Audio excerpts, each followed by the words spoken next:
Hi Aries, this is Morgan with Compass Rose Astrology. Thank you so much for tuning into my channel. We have a fun tarot reading for you today. We're going to be going through the astrological transits for the month of January in 2023, and we're going to be putting that together with all of the tarot card pullings that I will be doing for you today as well. And so we have kind of like a depiction of what's going to be happening for you this month over in that little astrological wheel over there. And I will start. First I'm going to be pulling cards for you for 2 decks. We have this Heaven and Earth tarot deck that I have, and then we have some oracle cards that I'll pull for you at the end. So first I will cleanse your space and then we will get started.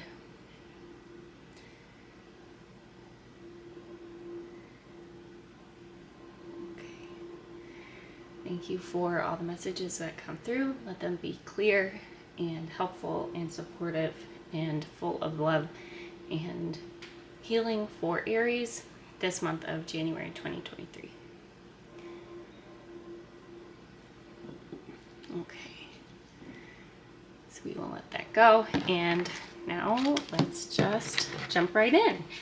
So, as I was kind of saying, we do have a lot of transits happening for you this month astrologically. We have a lot of activity happening in your 10th and your 2nd house because honestly a lot of things are going to be happening between Mercury and Uranus, which is in Taurus. So let's just get an idea of some of the things that you are going through. Oh boy. So I wonder, you must have a lot of stuff going on because I keep getting, just got a ton of cards coming out. Okay, let's try again. That was a little too many for just the start. Okay. Let's get another card for Aries, please. Thank you very much for your guidance and your support. Okay. So we'll just start off with these 3 cards and we're going to continue to clarify as we go. But so we have the 6 of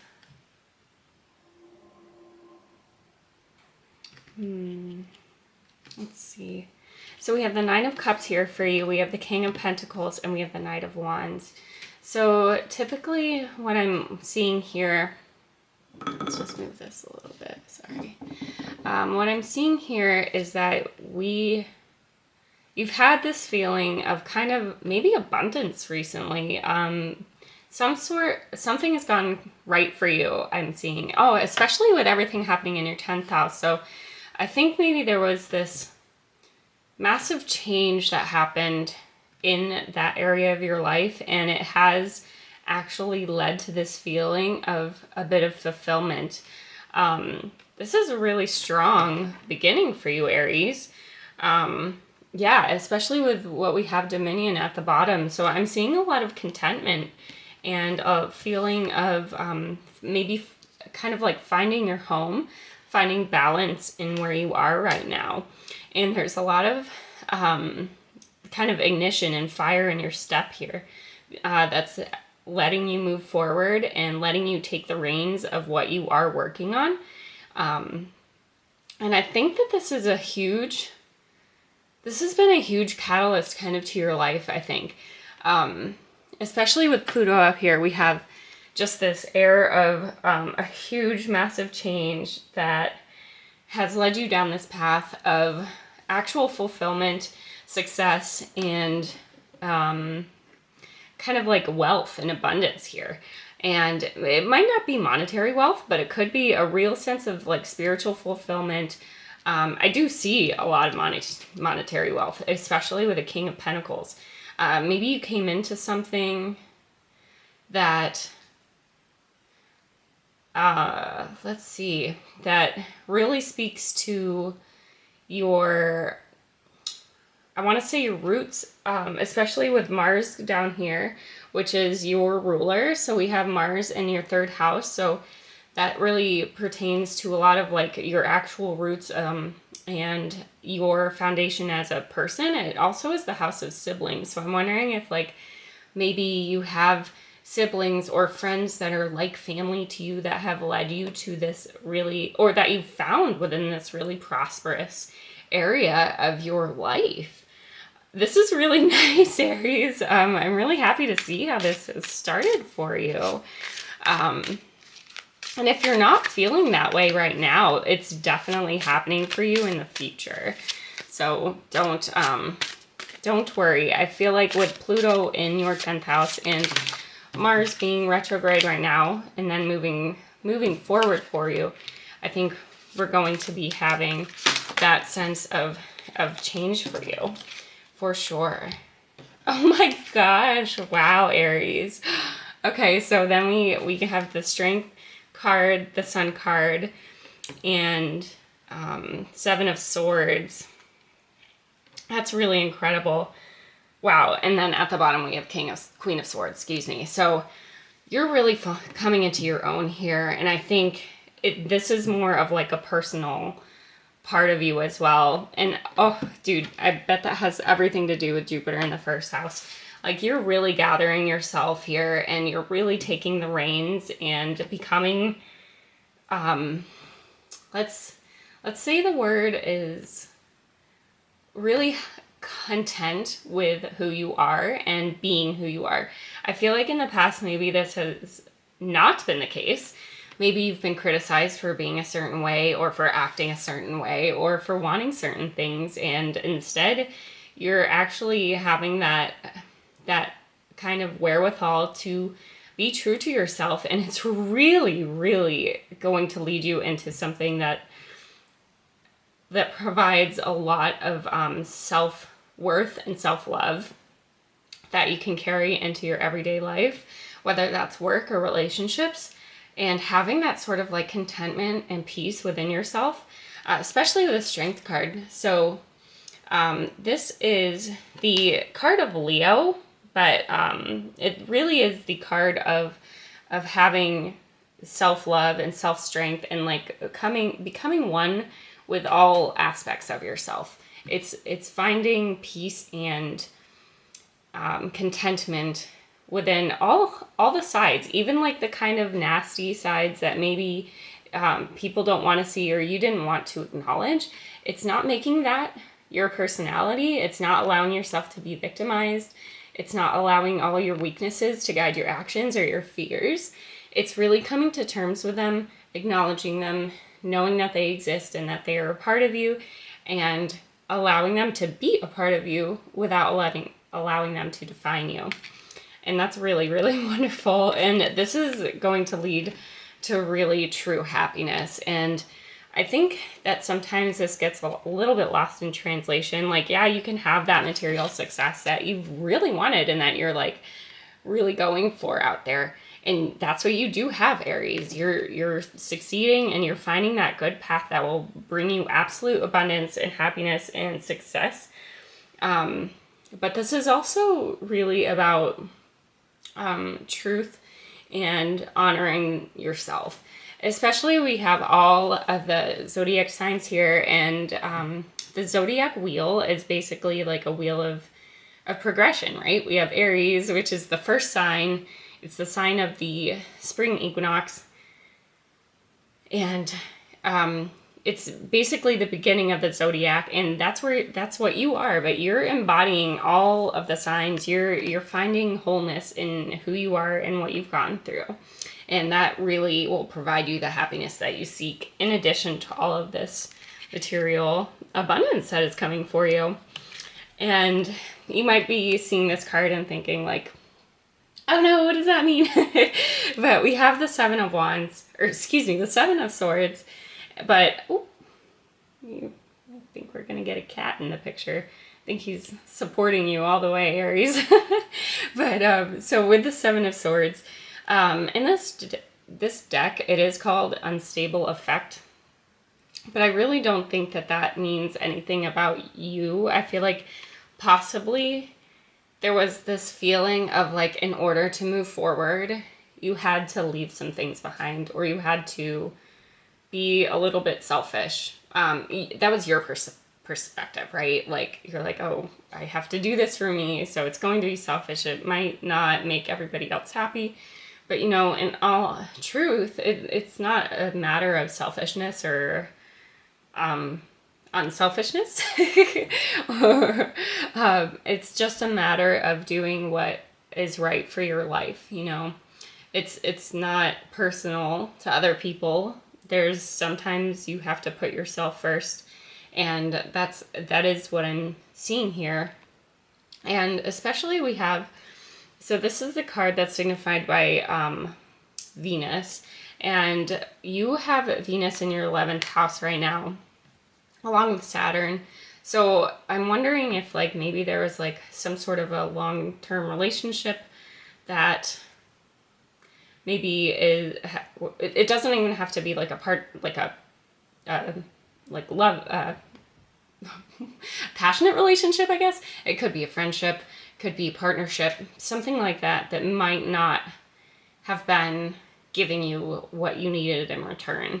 And so you're like, all right, see you later. I'm going to do what I need to do. And especially with Saturn there, that kind of cuts things off a lot. And with the swords here, it's like a mental cutting as well. So it could just be like saying goodbye and not really putting that energy or effort or mental energy even into this partnership anymore, if that's what it was. It could be that it wasn't reciprocated and you just don't feel like it's worth giving anymore, and that you had to take what you needed. Maybe this person has continued to take what they needed and now it's your turn, you know. I'm really seeing a lot of like individual kind of thoughts. Kind of this is more of a personal journey for you, Aries. Okay. Let's see if we can get, sorry, knocking cards off the table. All right, and let's see if we can get one more card for Aries. Perfect. Wow. Okay, Queen of Swords really wants to talk to you today. And then at the bottom of the deck, we have the Empress. So this is just truly some really great feminine energy here. I'm wondering if like you finally come to terms with maybe, because a big part of Aries is that it's a very active kind of a sign. And, you know, honestly, so are air signs. It's a masculine sign, this Queen of Swords. And so there's this sort of like activity happening and you're finally kind of taking control over your own path forward is what I'm seeing. But first of all, I see that we have the Three of Pentacles, we have the Ten of Cups, and then we have the Queen of Swords, obviously. And what I'm seeing with this material work card, that's what it says on the very bottom, is material work, is that you've really, it's not only about like following this path that you've really envisioned, especially like, and if this isn't clear by now, I really do think this is in your career house. There's something big happening about how you present yourself, where you are in the public eye, you know, like you're a star. You really are a star, Aries. Like you have the Strength card, you have the Sun, like you're shining so bright right now. And I think it's because you took some things that are a part of your past that you didn't let define you. You took these aspects, these things you've learned, these memories, these experiences, you didn't let define you, and you're making them into a brand new future. It's like let's say you like worked in a couple of different jobs in your past and you were like, why am I interested in all these random things? Like what they have to mean something, right? And so you're finally finding the way to put them all together. Maybe you have a little bit of knowledge about like sales and marketing and social media and stuff, and you're trying to like put yourself out there. And you're actually using all the things that you've learned, all of your skills, and you're making that a part of your plan forward. And it's perfect. It's a perfect cohesion. There's a community that will come out of it. You will find the people that really support you, especially with this Ten of Cups. This is perfect success.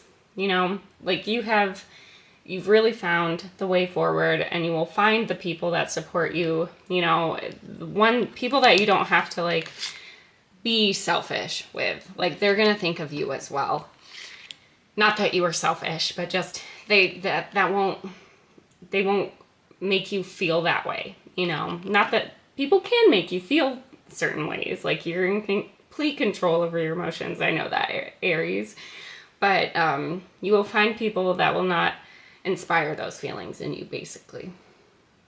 So this is perfect success. This is also emotional happiness. So not only are you having strength over your mind, over your actions, over your financial duties here with the King of Pentacles, but you're also going to have some emotional balance as well. And I feel like maybe that was a little lacking. It might have been hard to find that, especially because Jupiter was in Pisces up here for a very, very long time in your 12th house. And that might have inspired a lot of like serious kind of like introspection that wasn't entirely happy.